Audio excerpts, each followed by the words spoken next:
the Essenes embodied Jesus Christ.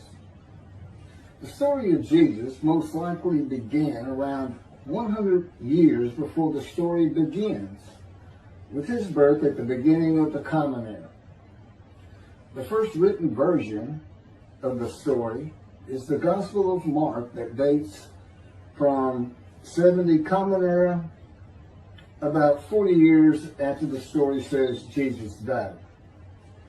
This is also the time of the Jewish revolt against Rome and the defeat and expulsion of the Jewish people from the Promised Land.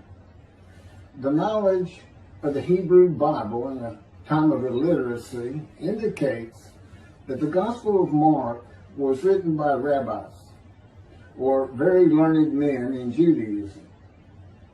Men who decided they needed to write down this story that had been circulating by word of mouth and storytelling for as many as 170 years, beginning with the founder of the Judaism sect of the Essenes, the prolific writers of the Dead Sea Scrolls, to make money. Their temple, homes, and country were gone, and it was desperate times for the Jewish people. The name of the founder of the Essenes was with a capital T, the teacher of righteousness. That was his name, the teacher of righteousness. Meaning he was believed to be the man described in Isaiah 53 who makes the many righteous. The man Jesus claimed to be. According to the oral story that most likely began 100 years before the Common Era, BCE, with this man called the teacher of righteousness, who established a sect of Judaism known as the Essenes.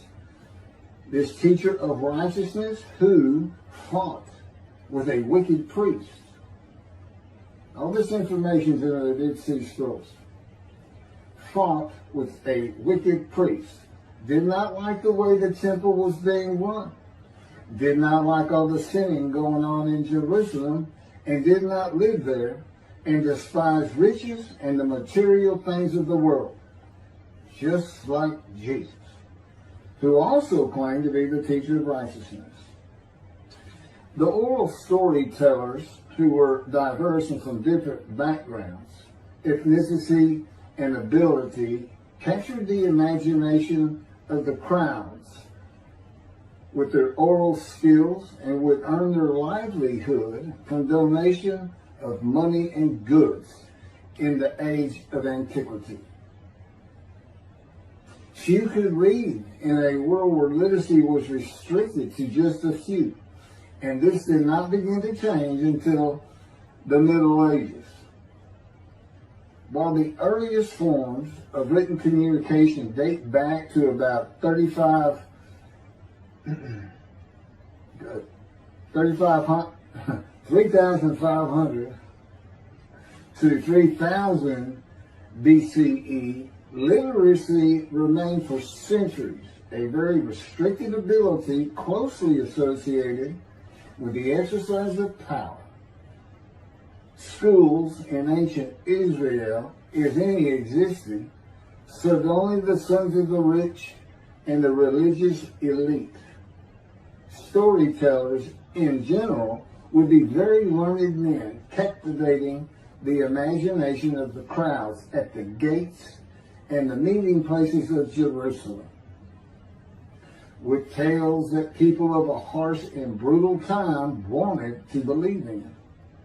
A time when medical treatment was primitive and life expectancy was 30 to 35 years, averaging those who died at birth to those who died with long life into their 70s and beyond.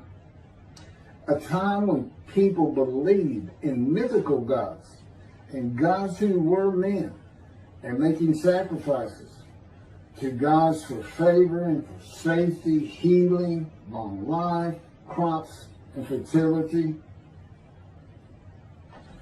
The Dead Sea Scrolls are generally thought to have been produced by the Essenes No one really doubts it anymore. And the Essenes are a group that protested the way the temple was being run. Many of the Essenes went to the cliffs and the caves east of Jerusalem by the Dead Sea, known as Qumran, to prepare the way of the Lord, following the commands of the prophet Isaiah. Today, in this day, the day of the Lord, because the land burns again, the Jewish people have returned, and Jerusalem and the ruined cities have been rebuilt. Elijah clears the way for the Lord. They went to Qumran to get away from the sinning of the people of Jerusalem and the ways of the religious elite at the temple, which would have been Pharisees and Sadducees. The Essenes are never mentioned. They're never mentioned in the New Testament. Now, they are prolific writers. And they had their own gate. They had their own gate throughout the life of Jesus and for 40 more years until Jerusalem was destroyed. And that in 70 Common Era, when everything was being destroyed, that's when they put those scrolls deep into pottery, big pottery, and buried them. That's what kept them from disintegrating into dust. And if you ever look it up, I mean, when I say prolific, there must have been many people, they were copyists. But they also did, well, I won't get to it. They made commentary on the scrolls. One of the first leaders of the Qumran community, again, was the teacher of righteousness, identified in the Damascus document and the Habakkuk Pesher.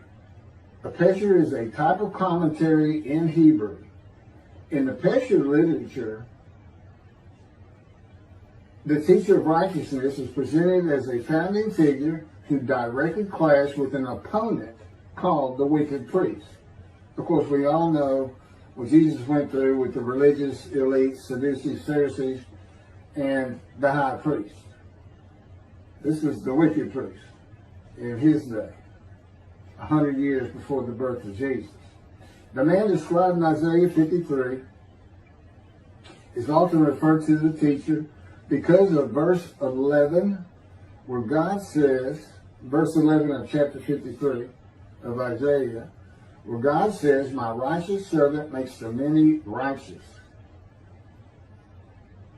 The teacher of righteousness and his followers left a library of information on his teachings, himself, and Scripture, and would seem to be the first of many men to claim or to be claimed by others that the man described in Isaiah 53. Jesus is not even the last. No, he's not. But, I mean, he's not even the last. The Hebrew noun pesher is found in the Hebrew of the Qumran scrolls in the sense of meaning, explanation, interpretation. It is similar to a midrash in the Talmud.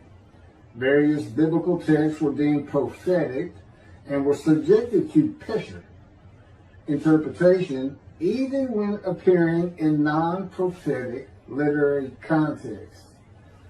The copy of the pesher of Isaiah dates to the beginning of the 1st century Common Era. The pesher of Habakkuk attributes this technique to the founder of the community, the teacher of righteousness. In other words, this pesher was written during Jesus' life. And they had their own gate, the gate of the Essenes. The Qumran sect, like the broader Jewish movement from which it sprang, took a critical view of the established orthodoxy of its time, believing Israel to be under divine judgment, regarding itself as the true remnant of Israel and awaiting its imminent vindication. At the, quote, end of days. At the end of days, evil would cease, the wicked would be destroyed, and the righteous would live under a divine blessing. This is not unlike the teachings in Judaism today of a redemption, restoration, and exaltation of the Jewish people by the world of Gentiles, the nations, with peace throughout the world. When the anointed one comes, the anointed one means Moshiach. The New Testament will say Messiah, but it just means anointed to do a task for God. And that would be from chapter 11, verses 1 and 2 of Isaiah. And the man is described in Isaiah 53 according to the sages and rabbis of the time. He was known as the leper seller. And that's because it's a man suffering familiar with disease, sickness that will bring you to grief and be exposed to death. Today we would say cancer. And he makes the many righteous by his knowledge. That's in Isaiah 53. By his knowledge. Not by his death, not by his crucifixion. Nobody dies. Exposure to death is not death. Jesus died. He was never exposed to death. He didn't get near it, that it did not happen.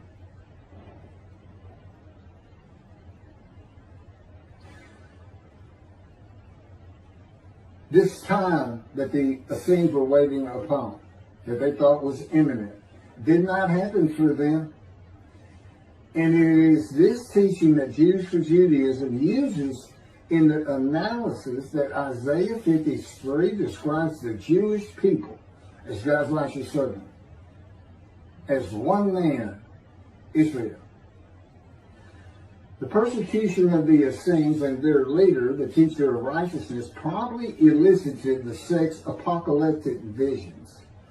These included the overthrow of the wicked priests. Jesus pointed an accusing finger at the high priest and told him, "You shall see me return." Oh, it sounds threatening to me. The wicked priests of Jerusalem and of the evil people, and in the dawn of the Messianic age, the recognition of their community as the true Israel. Josephus Flavius describes this sect, the Essenes. This is a man living at the time. People wrote back then, but you can't find anything written by Jesus or about Jesus until after the destruction of the temple. He describes this sect, the Essenes, as one of the main three philosophical sects among the Jews, with a very detailed description. Excerpts from his book, Wars 2, chapter 8, include, this is in quotes, the third sect, which pretends to a severe discipline. These men are despisers of riches, and so very communicative as raises our admiration. And as for their piety towards God, it is very extraordinary. You would think that Jesus would have been in this thing. He fit right in. But again, we never hear a single word about these prolific writers. The other two philosophical sects were the Pharisees and the Sadducees. In the New Testament, the Essenes are never mentioned, as I said. All the stories of Jesus and his clashes with the religious elite of Jerusalem in the New Testament are with the Pharisees and the Sadducees. According to this same Josephus, the name of the gate in the southern wall of Jerusalem at Mount Zion was called the Essenes Gate. Everything about the Essenes says Jesus would have been one.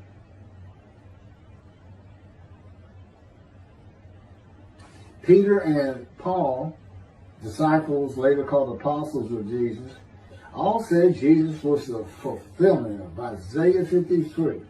and the teacher of righteousness. All of Christianity does today. The Essenes, again, were writers and copyists and had their own gate in the southern wall of Jerusalem.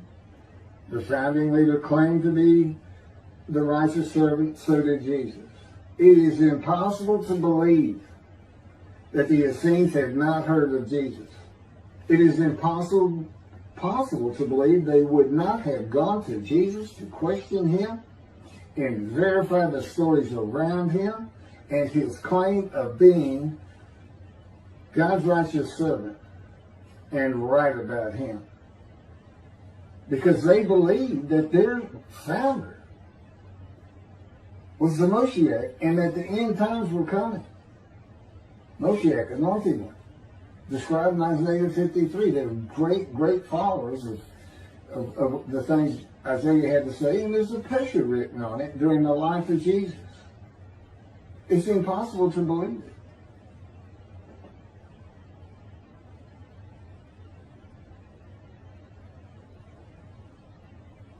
We're talking about a man that healed the sick, removed blindness, had the cripples walk, fed 5,000 people with 5 loaves of bread and 2 fish, walked on water, turned water to wine, raised the dead, was crucified, and 3 days later came back to life. And you think these people, how about Joseph Philadelphus? Why didn't he mention that? He talks about the destruction of the temple. He was there. The Essenes were present in and around Jerusalem for 100 years before the birth of Jesus and another 40 or so years after his death at the age of 30 in the first written story of him and his life in 70 Common Era. There is not one word written by the Essenes of Jesus. There is no account in the New Testament of Jesus in an Essene. There are no writings or even a mention of him by a single person or a group that was part of his generation while he was alive. There are no writings by Jesus. And prophets of God, men of God, servants of God have been writing for him throughout the biblical times until he stopped talking to his prophets. The Hebrew Bible ended. The last prophet he spoke to, Malachi. Malachi chapter 3, the last chapter of the prophets,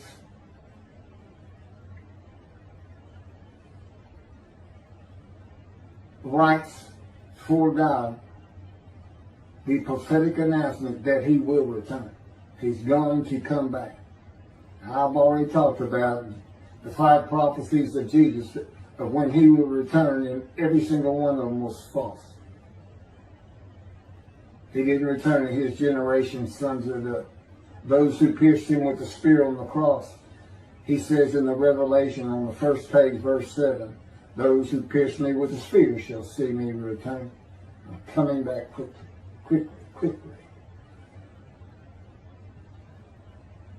Nothing was written by his disciples. There are no writings by Herod or Pilate or any Roman newspaper, poem, or book of this man who healed the multitudes, fed the poor, walked on water, raised the dead, turned water to wine, was crucified and rose from the dead to human life, and then rose to heaven. That's where he's supposed to be returning from. While there are 3 Gospels under the names of 3 disciples, they are all considered pseudepigrapha. In Greek, that means falsely attributed. Writings which were attributed to authors who did not actually write them. And they were all written long after the death of Jesus, these Gospels, full of quotes and teachings from Jesus himself. Quoted parables, long speeches, Sermon on the Mount, long sermons that could not be accurate if passed by word of mouth.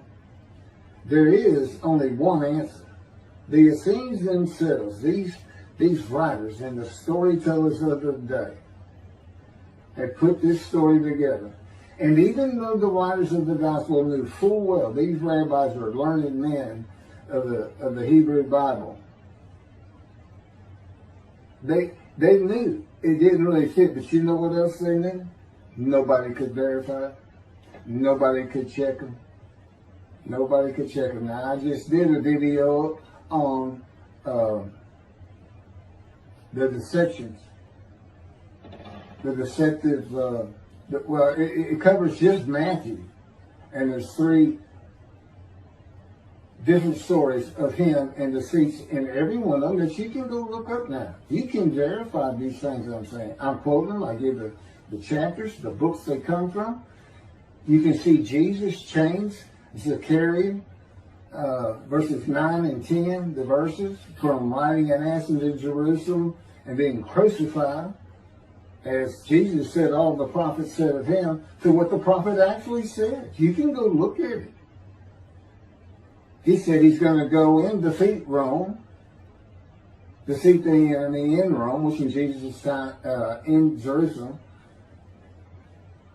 and be king of the world, which at the time would have been the nations of the Middle East. And he would tell them all to surrender. That's actually, that's part of the verse itself, verse 10. And he would defeat the enemy and have the nations surrender and be king from sea to sea, lands into ocean. You can't get more deceitful than that. You can't lie greater than that.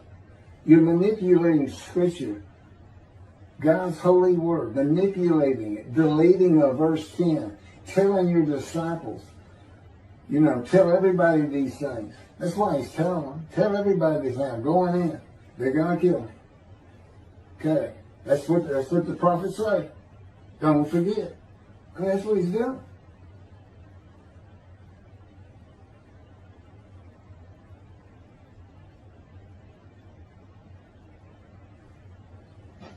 Jesus is a myth. So look at that. So look at what a myth is. Believe me, it covers the New Testament. It covers